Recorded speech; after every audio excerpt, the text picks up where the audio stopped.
Yeah, that was really fucking loud. Like, damn. We get it. Episode.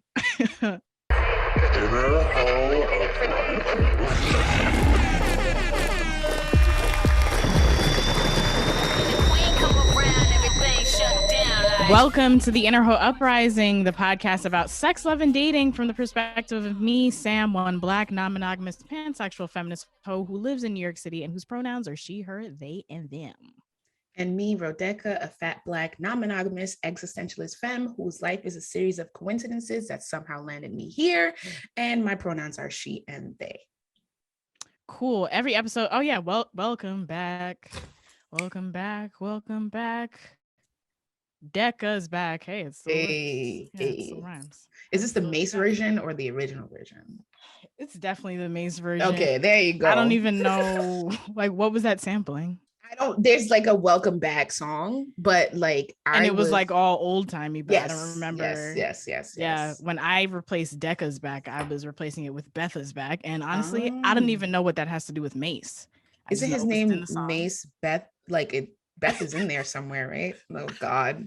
I would honestly be like, what are you talking about? But like, this is kind of embarrassing. His last name is Betha. There you go. I was Betha, like, I could have sworn it was Mace because I'm like Mason Betha. The S key on my laptop is still broken, so so I'm typing like, in as Maze Betha.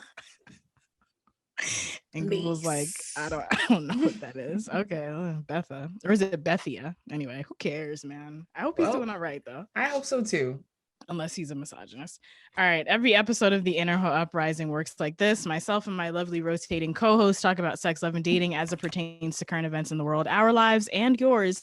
And occasionally we hit you with interviews with insightful folks or do deep dive episodes on a topic of our choice. You as a listener base has been kind of spoiled lately because we've had great, insightful interview episodes. But today, it's Rodeka and Sam talking that bullshit. It's us, man. It's just me. Everything is laid. I love stories. It's not astrology. It's just me and you, bro. Talking that bullshit. Today we've got a hodgepodge of stuff for you, fun stuff. Yeah. We got some alleged gay gorillas. We got a spooky season love story, a conversation about quote unquote natural bodies, and much more. Yes. And if you would like to follow along with this conversation had in this podcast on social media, you could do so. You can do so by using the hashtag Inner Hoe Uprising so we can see it, and the hashtag PodIn so other people can see it. And if you would like to follow us on social media, you can do so at Inner Hoe Uprising without the G on Twitter, Inner Hoe Uprising on Instagram and Facebook, and you can head to innerhoeuprising.com to pay a hoe or cop some merch. Yeah.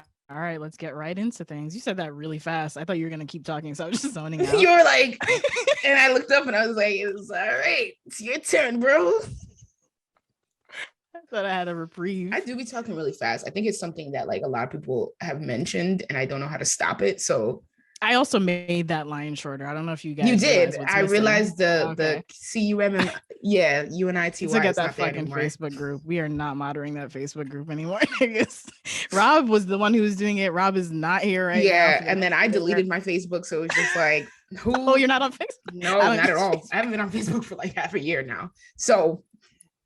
Sorry, guys. If you want a community, you have to go to the beach. Yeah. People have been waiting to get in. We're so sorry. I promise the intention, it was there. I was just seeing the notifications. It's just like, someone will do it. Someone will do it. Anyway, let's get into our first segment. He humped a male dog. The owner said, "This dog must be gay." Yep, that's right. We got an animals do be gay though for you. This is the segment where we acknowledge and discuss the diverse sexual identities of animals. Today's segment is a gorillas allegedly do be gay though, with a side of media literacy, because that's just the kind of bitch I am. So today we will be looking at an article, or reading from an article from the Daily Mail about two gorillas having oral sex in the boogie down, or should I say blow job down, Bronx. And that's not from the article. I really hope they don't adopt that. I don't want to hear anyone else say that. Like, yo, you trying to go tell their blow job down, Bronx. BX, stand the fuck up. Make your dick stand up at the same time. Wow. This happened in the Bronx Zoo specifically. It was just like two gorillas were like sucking dick on the D train or anything like that. Thank you for Shannon Thaler for writing this article. I'll be skimming through the article, not reading the whole thing. So it goes. A frisky gorilla at the Bronx Zoo gave onlookers an X-rated show when he performed oral sex on his excited friend in front of a group of zoogoers. A father at the zoo with his wife, 4-year-old daughter, son, and niece captured footage of the not safe for work scene, which took place at the New York City Zoo's Congo gorilla forest. It is unclear whether the other gorilla is male or female, with the Bronx Zoo declining to comment further when contacted by the Daily Mail. Why did the Bronx Zoo decline to comment on that? What's going on? No, y'all don't need to know that. Y'all don't need to know these facts. Like, I don't know how like well the Bronx Zoo has been doing. You know, a lot of places took a hit during the pandemic in regards to revenue and stuff like that. But I personally would purposely go to the Bronx Zoo to see gay gorillas. Like, honestly, like, so you know, the thing is, though, as a person, it didn't matter what the other gorilla was. I was gonna go and see that because I'm just like, y'all getting down regardless. I'm here like, for the dicks. I'm here for it. But honestly, it may have been a little bit more incentivized hearing that it was another male. You know, penis was involved. Because I'm not going to see like he just giving a nigga head. I could do that, man. I could give. I could do that. I could do that in front of everybody. I don't really know where I was going with that. What am I talking? That's what I was waiting. I was like, you could technically suck another dick too. So like, anyway, okay. Yeah, I don't know. Sorry, that made no sense. That's fine. I'm just upset at the Bronx Zoo for being. Yeah, for like, we declined to comment. Like, imagine an email that just like, we declined to comment this time. Like, just a big secret. I can definitely fucking imagine that email. I get those all the time, but not about gay gorillas. No. I was shocked, and this is back to the article. I was shocked and had no idea that was a quote unquote natural act. The man who chose to stay anonymous told the New York Post. What is it with everybody like? I'm sorry, is this not 2021? Don't we have a fucking pride parade here? There's a reason why like structurally we're still homophobic, but there's a reason why we have this segment, because it's still controversial. It's taboo. It's taboo. This is something we don't talk about. Okay, this is where I get into my spiel. I talk about the word natural a lot when it comes to conceptions and misconceptions about how naturally occurring things regarding sexuality and biological sex are in the animal kingdom. Mm-hmm. But I just think it's funny how regular people always lean on what naturally, quote unquote, occurs in the animal kingdom when you are a regular ass person, my nigga. You are not a fucking zoologist. Like, I had no idea that was a natural act. What are you doing? There's probably animals that like fucking shit and cover themselves in shit. Like, did you know that too? Did you know the ins and outs of the reproductive nature of warblers or seals or like? It's just like, I think people, like, when it gets gay, people are like, oh my God. Yeah. Exactly. I'm surprised by how much people are just like, wow, I didn't know that. And it's just like, there's a lot. There's a lot. You don't know. Every time I watch a documentary, I'm like, don't know most things. Animals are doing shit like this. Like, they're wild in the fuck. Like, that's why it's the wild kingdom, bro. That's why it's wildlife. Another line that really didn't make it. I think I'm just saying things a little bit. I'm sorry. It's just wildlife. Like, that is not why. This is wildlife right here. It's called wildlife. See, I'm just shouting things like, this is what the show's about. This is wildlife. All right. Coming some weird sort of like but what specifically, my thing is like specifically anti-hotep. What did he not know was natural? Giving head? I think so. Okay. I think so. I thought that was something that we just made up. Right, which is like, okay, there's just too many fucking animals for things to not occur. Like, you think in all of the, like, how long has this world existed? Oh, wow. How long has animal life existed? Millions, billions of years. In all of the years, no animal put their mouth near another animal's genital. Like, it was something we decided that to do. Could have possibly happened has fucking happened. Like, just get over it, man. I had no idea that was a natural act. Whoa. Yeah. Anyway, okay. The magic, quote unquote, he captured on video proved humans aren't the only ones who get down and dirty for fun. This is where I go into my real fun. This is the first time that this proved that? This is wild. Hold the fuck on, Rodeka. Okay. Hold the fuck on. The word proved is doing a lot in this sentence. Yeah. one video of two animals in an entire species doing something that the observers of the video have absolutely no context for doesn't prove anything. That's where you're wrong, Sam. And it doesn't do everything. it doesn't do it just because some fucking random writer at the Daily Mail said it. Like, that's just like what?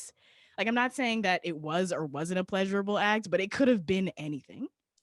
Like, there could have been a fucking bug on his dick, and he's like, it could have been us assigning context to it because it looks like that's exactly the perspective what that human beings do. Assigning context. That's gonna come up a little bit later, and by later I mean I think the next thing I'm going to say. But thank you for saying that. Human beings assigning to context without context. So the article continues. According to Discover magazine. What the fuck is Discover? The big is that I'm sorry, is that even Discovery? Or is that just something else? Oh, because I just immediately was impressed. And that's sad. That's what shows how easily I was like, Discover. Whatever. Which I still have thoughts about that. Okay. According to Discover magazine, there's quote unquote, there's no reason why an animal should seek sex unless they enjoy it. And therefore, sex is not always simply to reproduce.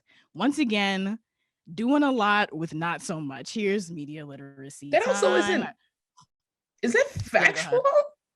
None of that sentence is fucking legitimate. Because we were talking about, like, I know ducks have like corkscrew penises and like corkscrew bodies, and cats have like hooks in their vaginas to latch on to. Like, that's not necessarily enjoyable for everyone. It's just reproduction. So it's not like they're necessarily seeking pleasure. They're just doing what, like, is that enjoyable for the penises? To be fair, this says not always simply. So I don't think they're talking about all animals. They're saying for some animals. Got it. I thought they were saying like every single time an animal copulate animal. These animals love to fuck. Yeah, I'm like, damn, it's not always pleasure seeking. There's a biological drive going on here. Right. Yeah, that is true. There is a biological drive. That's what's happening. But I mean, to their point, and like before I get into the media literacy of it all, I'm not saying that it is not always pleasurable or that it is always pleasurable or anything like that. I'm just saying you're doing a lot of work and you're quote unquote proving a lot of things with very little.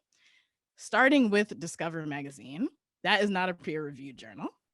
Like, this isn't based off of a series of reputable studies or anything like that. It's a fucking magazine. And magazines don't like, that's just nothing. That's just nothing. They tried.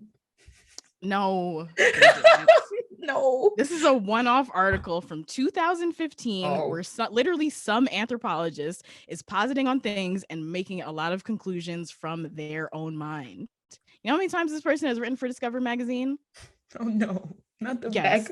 Twice. Yes. No, because I'll look everything the fuck up. I know, twice. Their only article. Oh no. This is literally a one-off article in a magazine that is not a peer-reviewed journal or anything like that. So to be citing that in your article as something that's proven is such fucking bullshit. In their article, they say this full quote, which was quoted in the Daily Mail thing. So they say, there's no reason why an animal should seek sex unless they enjoy it. And it's just like, do you know, are you an animal psychologist? You're a fucking anthropologist. You study humans. That's what the anthro means, nigga. You don't study non-human animals. You just study human animals. What? I'm sorry. I care so much about things like this. That's just who I am as a person. This shit gets on my nerves. They continue in the Discover magazine article. It is often proposed that an inherent quote unquote drive to reproduce explains non-human sexual activity, but that is not an alternative here. If animals possesses, not even the grammar not making sense, girl. Damn. I didn't even realize. All right. If animals possesses an instinct to reproduce, it should say an animal. What the okay. If animals possesses an instinct to reproduce, it needs to function somehow, and pleasure is a fairly basic motivator. Like, all of that is good and fine, and yeah, sure, that could make sense, but that's just an assumption. Yeah. And then you're positing it as fact in your fucking article, and the magazine is positing as fact in the fucking title of the magazine, and now Daily Mail is positing as fact, and then fucking niggas on Twitter are gonna be like, yeah, animals fuck for fun, didn't you know?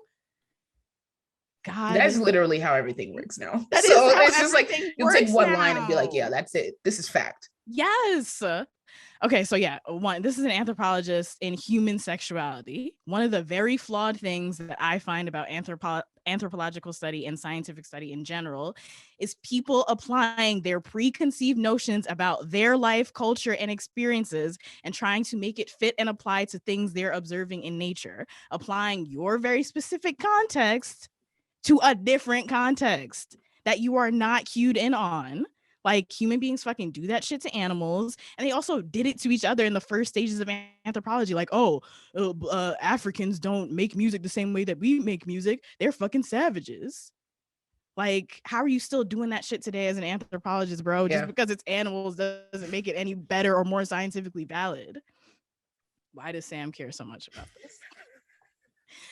That passion is hitting right now. I'm like, damn. I'm going to bring it full circle to things that like matter more in the grand scheme of things, quote unquote.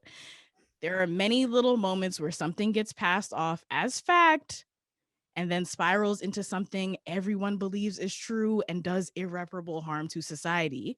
For example, vaccines cause autism. The BMI is an indicator of health. Or that the Tuskegee experiment was injecting Black people with syphilis. No, the fuck it was not. Please stop saying that. Like, every single day when I use any social media, I can see like 5 examples off rip of somebody just lying about something. And people who honestly like get angry at people who like spout vaccine misinformation, like those same people just retweeting it blindly. Like, I saw like the silliest thing today. Somebody was like, human beings have stripes and only cats can see them. And then somebody I followed retweet, oh my God, mind blown or whatever. Other people, oh yeah, it's called Bashalko stripes or something like that.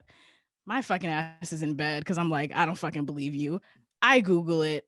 Wikipedia immediately like points me to the direction of where this person got fucked up. Like, there's like a certain way that cells develop across our body.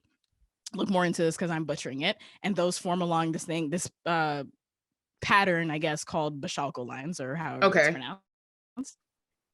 It's invisible to everybody. You know what the Wikipedia article says? That it can be observed in cats and dogs. That means cats and dogs also have Bashalko lines. Not that cats can fucking see it. What is your problem, son? What is wrong with you? I think people are just, and I was gonna say, I think people are just tired. Like, they just read like 3 lines and like, I'm gonna mash this together, make it work. And it's just sad because then don't share it. Yeah, I think that's what it is. Like, you can spread your misinformation. Like, I have a habit of, I've been doing this since I was a kid because I used to be really smart, and now I just say shit and try and get away with it. There's a difference between smart and knowledgeable. Yes, that's true. So for me, I just and you're not knowledgeable. I'm not that one. Neither one. No. So like I'll just say things like, "Oh, did you know this?" And then most people can tell. They're like, "Is that real?" Stop messing with your beads. Oh my God, I'm so sorry. It's okay. Just start that fidgeting. No. I'll say things like, "Did you know the moon is like I don't know, has craters on it, right?" Of cheese. Yeah, but like that's probably because I'd be high a lot of the time, so I'll just say shit and people be like, nah, bro. Like, and at least people have a degree of skepticism for the things that I say, but they don't carry that over to like things that other people say on the internet, because for some reason when you're on the internet you believe it more, as opposed to like somebody in person where you're challenging them and you're like, that doesn't make any sense. And I was like, I don't know, Google it and we'll learn together. As opposed to like on the internet, it's just like, this celebrity Summer Walker has posted a lot of stuff, so therefore, Summer Walker her Instagram is horrible. It's horrible. It don't even be celebrities though. It'd be regular ass people. And I think let me round out the point of what I'm trying to say. I don't actually see a world where misinformation about animals fucking or not fucking for pleasure becomes detrimental in the way that like the anti-vax and the BMI stuff and all that kind of stuff. But I really do think that we all really need to work on our media literacy and critical thinking skills, because it's just fucking lacking, son. It is lacking. And if you don't think it's lacking in you, it is. It just is. Like, if you're not looking at everything that you see on the internet with like, okay, I have to validate this, then You just fall in for the okie doke over and over and over again. And sometimes the okie doke is very, like, most of the time I would say the okie doke is benign, but you're just not like flexing a muscle. That is very critical, I think. Yeah. Yeah. We gotta do better, y'all. Yeah, we do. Another point on that later. It's like, I bet you didn't think animals do be gay, though. Turn into me ranting about media literacy. But guess what? Everything read ranting about media literacy. Okay, back to this fucking article. In fact, gorillas are quote unquote most likely to display responses similar to humans, meaning that yes, they experience orgasms. How did most like sorry, it's back to media literacy now. How did most likely become yes, this is definitely true? Like, how did you do that in one sentence? And I know that it's sentence. The fucking I know that it's the Daily Mail, but a lot of people, not a lot of people, a lot of publications retweeted like this exact same article and all pulled from that exact same Discover magazine article. Yo, somebody in Discover magazine got some pull, man. They're like, look, what we say is fact, so figure it out. They just have their fucking dicks on the table, son. All right, rounding this article out. Contrary to what many think, gorillas performing oral sex is quite common throughout the animal kingdom, as reported by the Post, with sightings of cheetahs, bears, bats, and other ape species taking part in the Racy Act 2. Bonobos have, which we've talked about in this podcast before, have come to be known as the hippies of apes for their infamously kinky sex lives, where they often engage in the act with monkeys of the same sex. Is it kinky to be gay? I didn't know that. I heard you say kinky, and my face was like, "Oh, is there gonna be something else? Are they like?" No, there was no like whips or chains. Is there some leather or leather? Yeah, or I don't know. You were just like, "Oh, because I guess it's kinky." It's just kinky to be gay. So update. Straight up. Yeah, gay do be kinky though. Infamously kinky. Right, yeah. They believe. Back to the article. They believe as if they behave as if they read the Kama Sutra, performing every position and variation one can imagine. Steve D. Pinkerton, a professor of psychiatry and behavioral medicine at Medical College of Wisconsin, confirmed in his book Sexual Nature / Sexual Culture. Maybe wheelbarrowing out there, like Dirty Sanchez and all that shit. They what is it? One leg up, one hand on neck, one hand on frontal. They be out here. That's the bonobos. Him referencing the Kama Sutra is like another example of assigning human context to things that you're just like yeah, they're doing ancient Sanskrit fucking ritualistic sex. They read that's what they're doing, Steve Pinkerton. Anyway, you heard it live. This man is a professor of psychiatry, so a behavioral medicine. Wait, I give people drugs. Okay. for their mental conditions. So I know all about bonobos and the Kama Sutra, apparently. The last thing about critical thinking, I really want people to critically think about information that you see that immediately confirms your pre-existing notion or what you want to believe. So like this link was floated in the chat or whatever. And I was like really excited because like, of course, me as the host of Inner Ho Uprising, who's a naturally ridiculous person, would love to talk about gay gorillas who are having sex for pleasure. But just because it confirms what I want it to be doesn't make it that. And I think a lot of the things people see on the internet and like feel compelled to retweet is what they want it to be. But like life is just so much more nuanced than what you want it to be. I'm sorry. Yeah. Cha. All right. I hope that I wasn't expecting this. I hope that helped anyone in life. This is nice, for some gay animals, but we got to talk about it. You got to go a little deeper. Yeah. Sometimes you got to go a little deeper. Speaking of which, up next, we're going to talk about exorcist Satanist relationships and why fat shaming needs to fucking stop. But first, is the conversation in this episode so far resonating with you? Is it? I don't know. I wonder how many people have turned out. This bitch is just fucking ranting. You're screaming at us. Yeah. Helping you learn some new shit, helping you unlearn some old shit, or just allowing you to have a good ass time. Like, not really. Oh, well. Yeah. Well, for the folks who are having a good time or learning or whatever, or being challenged to think a little bit harder, we would also love for you to continue to support conversations like these. If you're listening to us on a podcast app, you can take a moment to subscribe to us or drop 5 stars and leave a rating for the homies. Like, yo, I love the way that Sam challenges my critical thinking skills, etc. 5 stars.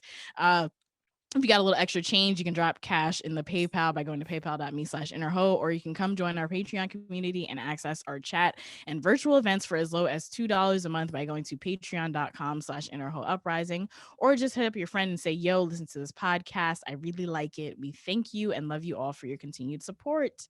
Let us get into our next segment, and it is called dancing.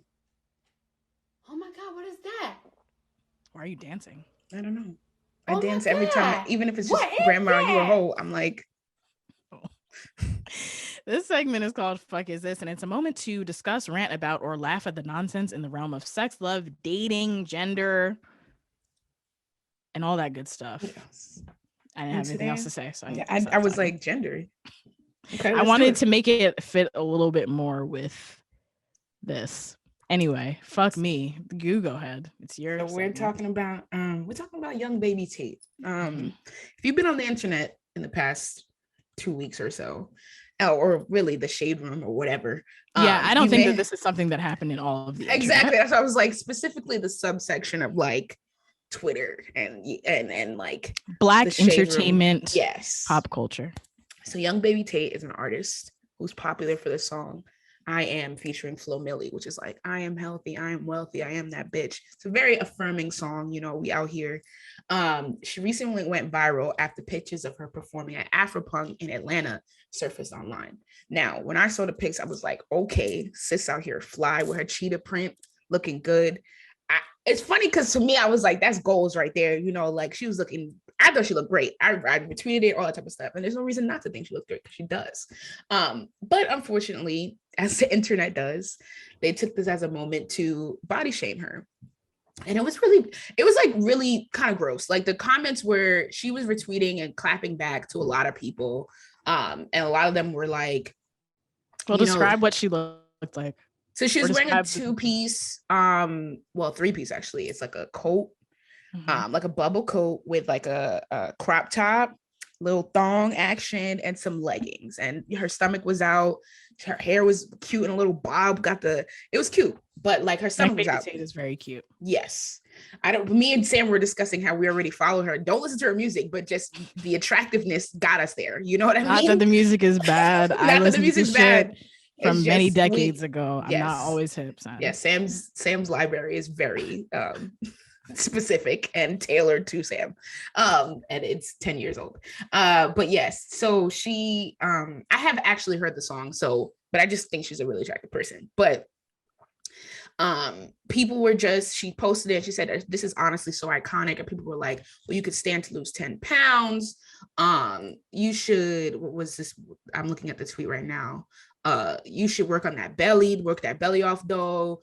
Somebody who's like a popular media person who's known for being the mother of Lil Baby's eldest son, responded to the pictures by saying that young baby Tate has a natural body with no discipline, structure, and poor eating habits in their lifestyle.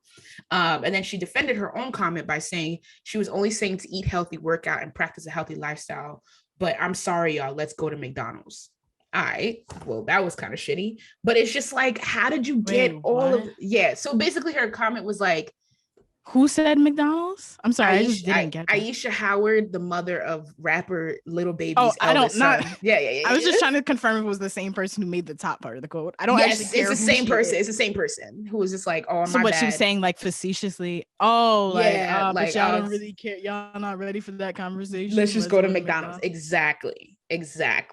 Oh, and it's back to this moment of just like, it's funny that you were talking about BMI, but just like, how did you get a whole list of all the things that she doesn't do with her body or her lifestyle, all those things exactly from that photo, from a natural body just being up there? And like, for me, I think I saw a lot of articles that were raising the question of, now, do we even, as a media and as people who are consuming media, do we even recognize natural bodies as normal anymore? Or is it just we're so used to seeing BBLs and doctored bodies that it's just like that's what we consider the, well, not we, but people in general consider the norm or the desirable body, which we do know that's what it's becoming. But at the same time, for someone who, like, granted, Lizzo's out here and we all know what happened with Lizzo and the fat shaming and all type of stuff, but somebody who I'm looking at them and I'm thinking this body is normal, this is something that I would aspire to, and even that's not good enough for people.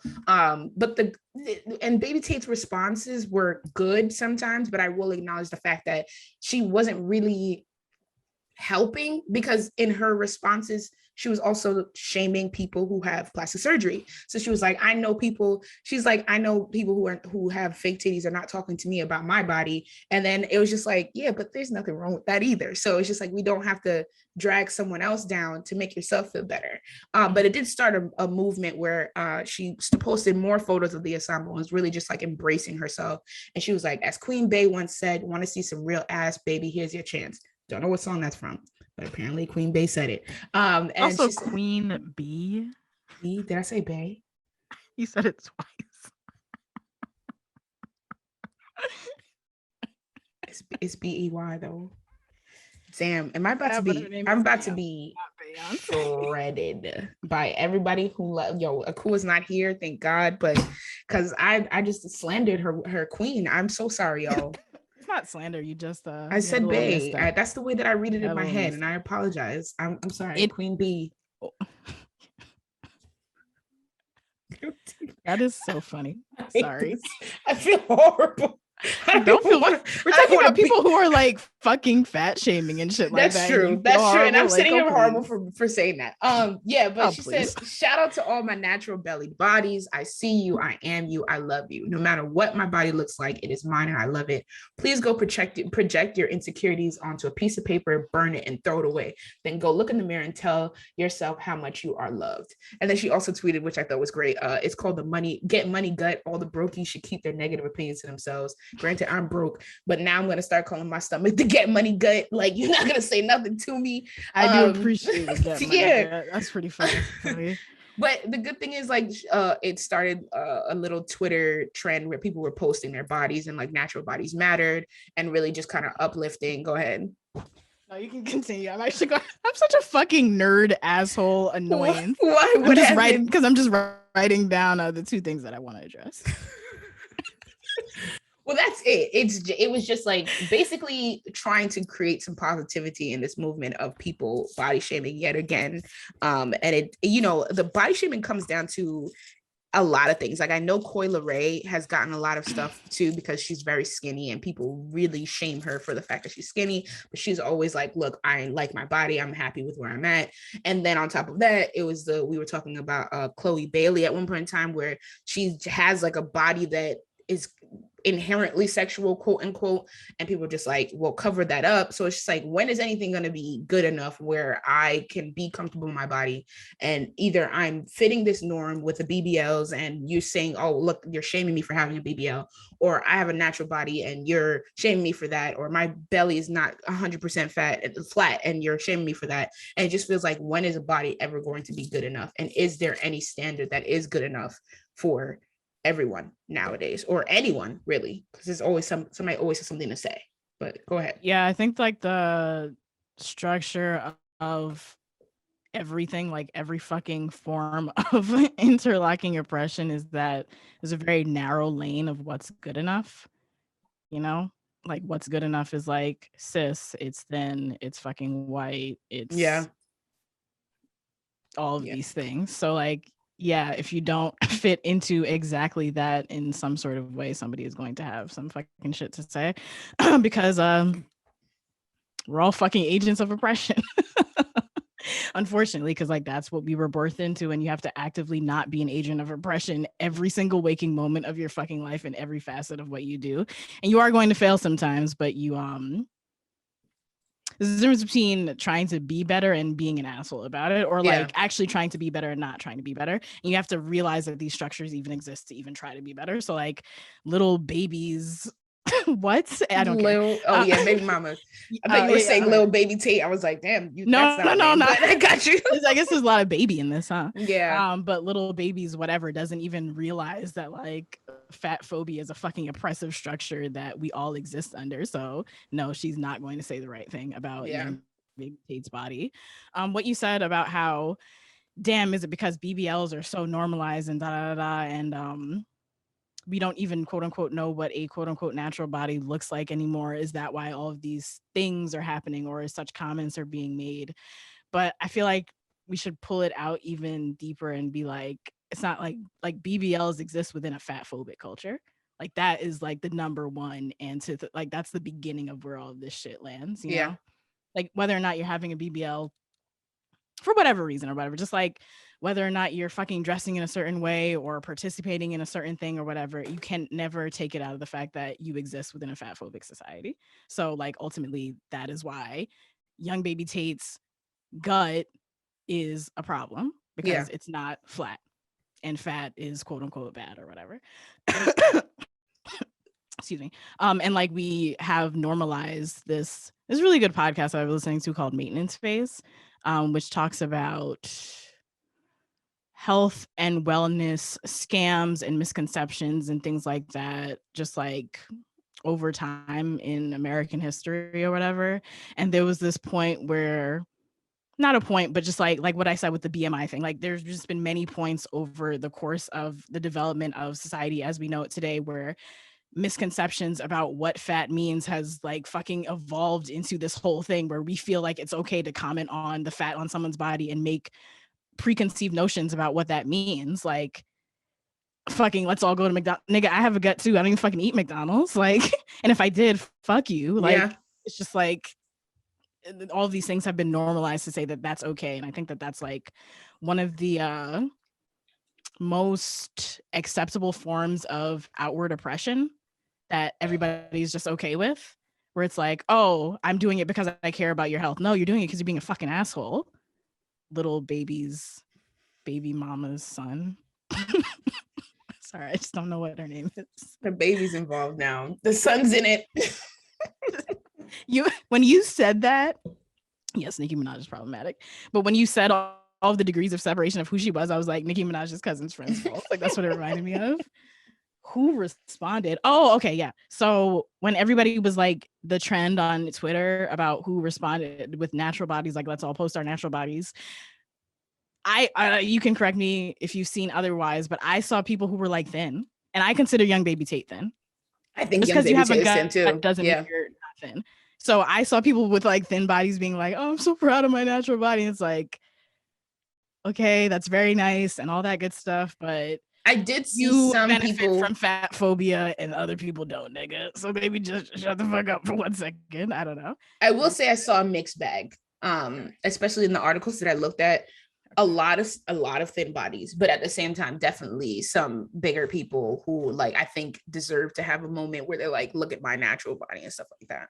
And I think also at the same time, I don't know if they're related, but Cardi B was talking about how people were really like complimenting her for having lost all the baby weight afterwards, and was just like, you know, did you get surgery? We're so proud of you, blah blah blah blah. And she's just like, nah, like I'm like, no rush, let's not do all this stuff. I didn't get surgery, even though I think the first time she did, but she still has like, she was talking about her pouch and like how she still has a lot of things going on, and like, don't rush it and take your time. But it's just like, why do we need to have these conversations? Why are you expecting someone to bounce back to like it's nothing, you just had a baby, you know what I mean? Or like things like that. And it's just, yeah, go ahead. She even like, because everybody exists within a fat phobic society. So if like a previously pregnant person is trying to lose their baby weight or whatever, and they make that an what's the word, like public goal, then I'm not going to be like, you're perpetuating fat phobia, you just had a baby, sit the fuck down. Because like,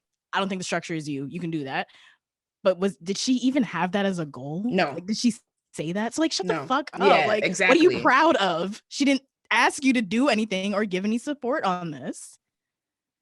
And that's why What? she was just like, she kind of like backed up and was like, I don't know why y'all are complimenting me, because this is not what I was trying to do at all. I'm just chilling. Like, I'm literally just chilling. Yeah. And had to like say, like, there's no reason to make this a goal. You just push the whole human out of your body. Like, Yeah. chill. And like grew one for like 9 months. What? So the Yeah. same people saying, I'm proud of you for doing that? Man, we are fucked. Yeah, I was just about to say, yo. Yeah, I don't know. Obviously, I think about the end of the world a lot. I say it every episode. You bugs, no matter what it's about. And sometimes I feel optimistic and sometimes I don't. And I do think that optimism is important to like the revolution and changing things and stuff like that. So I really do try to be optimistic, but sometimes it's just like it's hard. There is so much wrong, and you niggas are not even fucking trying, bro. Not you who listen to the podcast. I do think that you're trying. I think that maybe it's the vocal minority. I don't know. I'm sorry. I'm trying to backtrack. It's okay. From me believing that we are fucked. It's okay. You know what? Sometimes you have to have moments where you're just like tired and you're just like, damn, look how much work. Every time you're optimistic about something and then someone proves that there's a lot more work to do and things that you didn't even think that you need to have conversations about, and then you're reminded like, no, yeah, people still think this way. And a large majority of people still think this way. And it's really sad. I just be wanting to live in a cabin in the woods. All right. Well, up next, we're talking about what happens when a Satanist gets together with a fucking exorcist or something along those lines. That's not completely true. But first, speaking of Satan and demons and all of that kind of stuff, but not that kind of stuff, the trauma of your past, anxiety kind of demons. Is there something interfering with your happiness or preventing you from achieving your goals? Is it perhaps the fact that you are living through a devastating major historical event every month or so, or that you feel deeply we are fucked? I obviously can relate to that. And I can also refer you to my favorite online therapy service to help sort out my apocalyptic, we are fucked kind of feels. Seriously, I'm not using BetterHelp anymore, but like with my therapist, I would be like, yo, I just don't believe in humanity. And she would help me with that every week. Yeah, so that service is called BetterHelp. BetterHelp will assess your needs and match you with your own licensed professional therapist. You can start communicating. We can start. Sam is your therapist. I was just about to say, yo, you know how hype people would be fucked. Like, yo, that person's just talking about dystopian society. You're like, yeah, I thought the same thing. You're not helping. You can start communicating in under 48 hours. It's not a crisis line. It's not self-help. It's not me talking to you about your bullshit or my bullshit. It's a professional therapy. It's professional therapy done securely online. There's a broad range of expertise available, which may not be locally available in many areas. The service is available for clients worldwide. You can log into your account at any time and send a message to your therapist. You'll get timely and thoughtful responses. Plus, you can schedule weekly video or phone sessions so you won't ever have to sit in an uncomfortable waiting room as with traditional therapy. Also, this is not in the copy, but like as a subscriber to BetterHelp, you're also offered free access to all of their webinars and stuff like that. Last year, nigga, I was going through a really, really heartbreaking time with like grief and stuff like that, and I used mad of their webinars to like get me to a much better place. And as you can see, a nigga is thriving out here. So yeah, very helpful. Not to mention BetterHelp is committing to committed help. What? Not to mention BetterHelp is committed to facilitating great therapeutic matches, so they make it easy and free to change therapists if needed. It's more affordable than traditional offline therapy, and financial aid is available. BetterHelp, along with we here at the Inner Hope Uprising podcast, want you to start living a happier life today. You can visit their website and read their testimonials that are posted daily. And while you're at it, you can visit betterhelp.com/IHU. That's better HELP, and join the over 1 million people who have taken charge of their mental health with the help of an experienced professional. In fact, so many people have been using BetterHelp that they are recruiting additional therapists in all 50 states. Once again, special offer for Inner Hope Uprising listeners. You can get 10% off your first month by going to betterhelp.com/IHU. That's betterhelp.com/I is in inner, H is in ho, U is in uprising. Let's get back to the show. There is a bump for this segment, and I will, in fact, play it.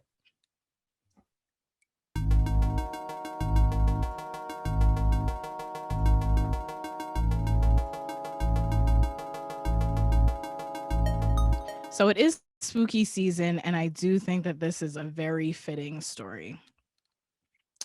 Exorcist Catholic bishop resigns after falling in love with satanic erotica author. It's fucking perfect. Like, it's great.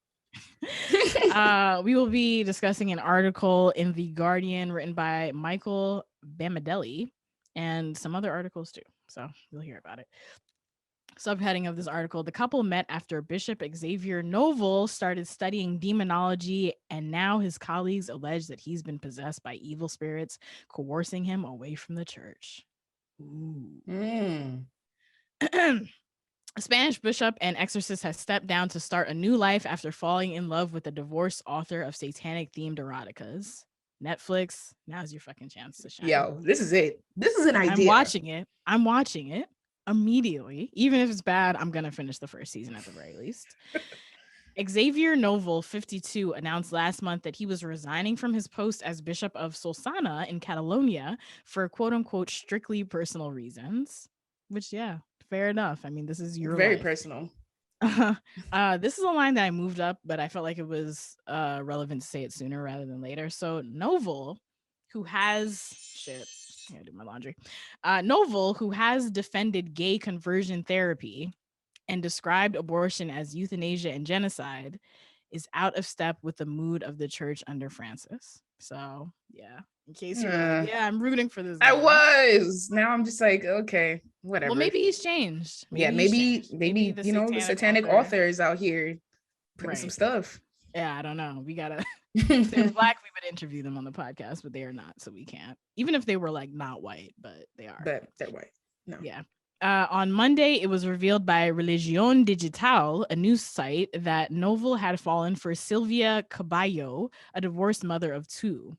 Novel reportedly said he had fallen in love and wanted to do the right thing. Caballo, 38, is writer of erotic novels featuring characters, quote unquote, possessed by the demon of lust, a fact which has raised eyebrows among Novel's former colleagues. So I did a little bit more research. I would say that's kind of hot. I'm kind of like, oh.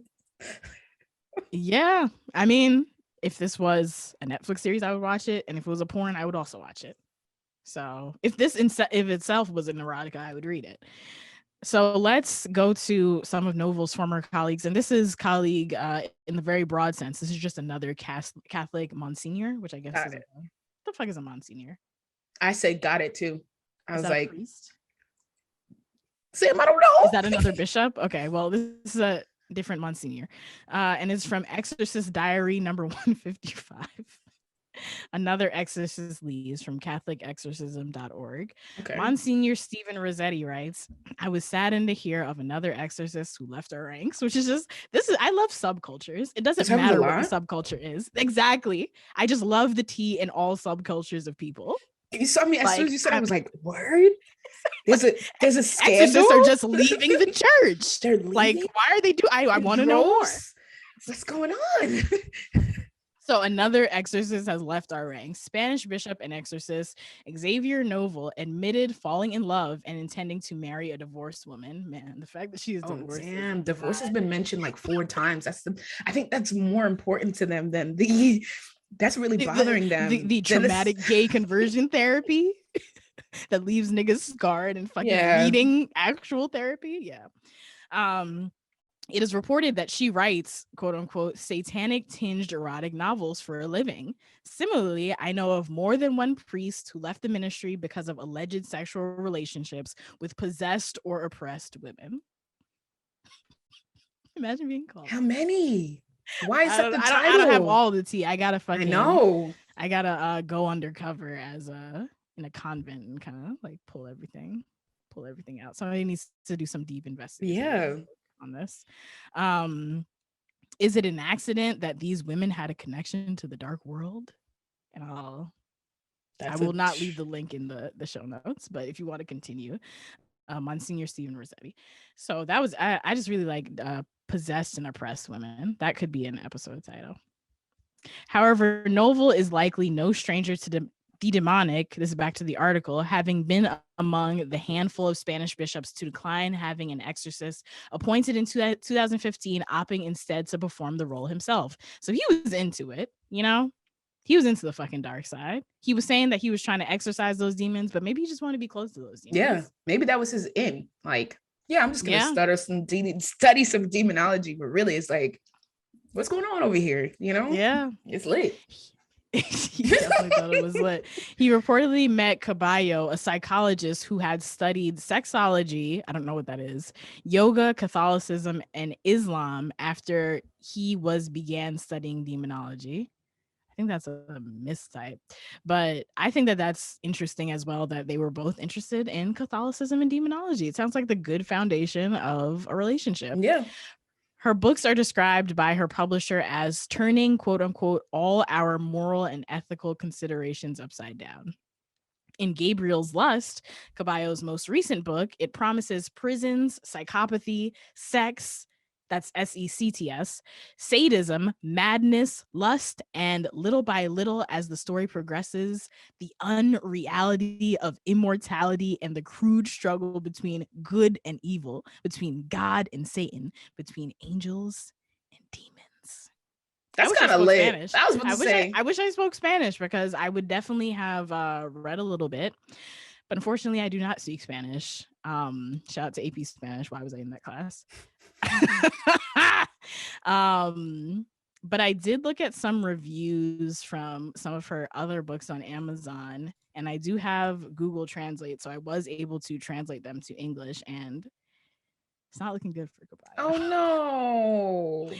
So here are 2 reviews. Loose story, lousy narrative. It's an excuse to put a lot of bad sex and little creativity. I have no interest in knowing how this ends. Not her not being a good writer. No, that changes. It's everything. Like all the ideas are there, but the execution is just not it. It's not it. Here's another one. So this one uses the word coutre, okay, which means, according to Webster's translation from Spanish to English, lacking style or good quality in an embarrassing or silly way. Coutre. And so the review writes, it is a coutre novel. It is a coutre novel. It does not add anything interesting. I think a 12-year-old could have done better. Finished reading it and straight to the trash. So that's I don't know, man. I hope she's not a real Satanist. she's not doing a good job. These bitches. According to those 2 people. If you have read Caballo's work and you think otherwise, please write in ishupodcast@gmail.com. Novel, back to the article. Novel had been seen as a star on the rise within Spain's Catholic Church after being appointed as the country's youngest bishop in 2010 when he was just 41. However, his ascent stalled, the Times reported, with the election of Pope Francis in 2013. Francis has edged the Vatican towards, quote unquote, and that's me putting the article in quote unquote, more liberal stances than they are more liberal. So yes, more or less speaking, stances than those espoused by his traditionalist predecessor, Pope Benedict what the fuck is a Roman 16? Numeral, son? Yeah, that's what that says. Thank you. I was gonna be like XVI. And figure it out, nigga. Yeah, and that's where like that line about gay conversion therapy came in the original article. I just want to say that Olivia Probe. From everything that I've gathered, why do I keep saying probe? Anally probe Francis. From what I gather, Pope Francis has endorsed same-sex couples and has showed quote unquote concern over gay conversion therapy, but never outright denounced it. But okay. I guess that's a step. Yeah, I mean, yeah, sure. I mean, I'm not Catholic. I don't have a dog in the fight, but I guess that's where, what is his name? Novel and they differ Francis. Because exactly. Yeah, there you go. Yeah, so that's interesting. Any thoughts about that? No, I wish that she was a better author so that it could be like, man, this is like an award-winning. It's according to 2 people. 2 people, yeah. So let me not. I didn't see any good reviews. I didn't see any good reviews, but also I am like navigating English-speaking Google and all that kind of stuff as opposed to Spanish-speaking Google. So. You know, it's good that they have a common ground, and they clearly love demons. They have their conversation, and to step down and to say, hey, this is not for me anymore. I'm in love and I now see the world in a different light. I'm kind of with it, you know. It's very interesting how he sees it in so much of a different light, though. So much that it's like, I'm out. That's 180. I'm out. Like, I was performing exorcisms. Now I want to deal in someone who makes work about demons being in people and like, you know, fucking and it up. I don't even know what her stance on that is. Yeah. Like, sure, she's writing. I don't really think, honestly, satanist. She's not a Satanist. Okay. Or doesn't say that, right? Like, she doesn't practice the religion. Yeah. Which I don't think even is actually about demons. I don't know. I'm not saying this. I don't know. If you are, igpodcast@gmail.com, let us know. But she's just writing works that deal with Catholicism. So I don't even think that she's like, it's not really that wild. It's really not. It's not that wild that they're together in the grand scheme of things, other than the fact that he took a vow to be a virgin or never be married or something like that for the rest of his life. And now he it's like, I guess he wants to marry her because he wants to do things the quote unquote right way. So have many things changed? I don't know. Could she be homophobic herself? Yeah. Maybe. Could he be like doing some like outside of the church fucking underground shit where he's just like, yo, I'm performing exorcisms now. And on the low. Pope Francis can't stop me. Yeah. We gotta follow this guy. It's a scandal. I was about to say, I'm gonna look out for them again to see like what's going on, you know. This is not over. I could tell. Yeah. Well, that has been a really fucking random episode of Very random. Very 3 random rants and articles that, you know, I'm back. Not that cohesive. We're here, y'all. Okay. But yeah, that's just be like that sometimes. If this episode made you laugh, helped you learn something, made you feel good.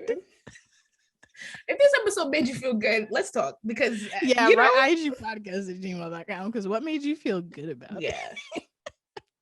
Made you question yourself in a good way. I think that could have happened, or positively moved you in any sense. Please leave us a rating by going to Apple Podcasts.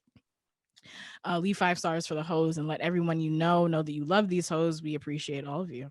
And if you would like to follow us on social media, you can do so at Innerho Uprising without the G on Twitter, Innerho Uprising on Instagram and Facebook. And you can head to innerhouprising.com to pay a hoe or cop some merch. If you would like to follow me, Rodeka, I am at The Darkest Timeline on Instagram, and my Finsta is Fat Black Snack. There we go. You can follow me at SlamRid on Instagram and Twitter. And a reminder that we have a special offer for Innerho Uprising listeners looking to exorcise their demons. You can get 10% off your first month by going to betterhelp.com/IHU. Have a lovely motherfucking week because you deserve to. Goodbye.